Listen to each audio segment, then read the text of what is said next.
Now let's listen to Joe Biden talk about what he thinks is an existential threat to our democracy, the tech industrial complex. Watch. In his farewell address, President Eisenhower spoke of the dangers of the military industrial complex. He warned us then about, and I quote, the potential for the disastrous rise of misplaced power, end of quote. 6 decades later, I'm equally concerned about the potential rise of a tech industrial complex that could pose real dangers for our country as well.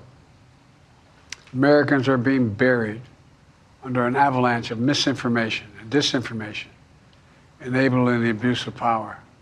The free press is crumbling. Editors are disappearing. Social media is giving up on fact-checking. The truth is smothered by lies told for power and for profit. We must hold the social platforms accountable to protect our children, our families, and our very democracy from the abuse of power.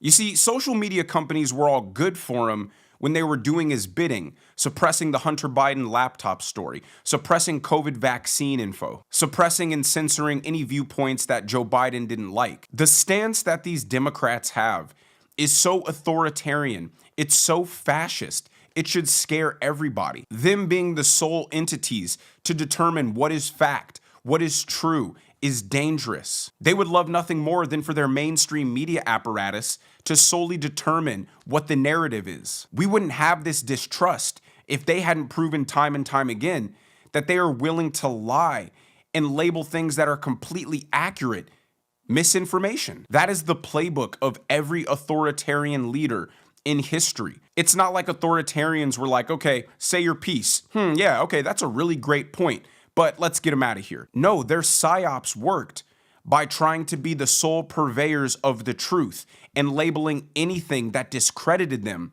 as false information. So while people on the right are willing to have a conversation and disagree and have discourse, people on the left don't do that.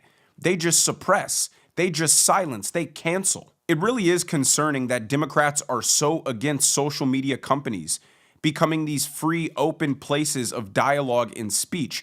They just want it to be echo chambers in which ideas that they deem acceptable are allowed to be discussed.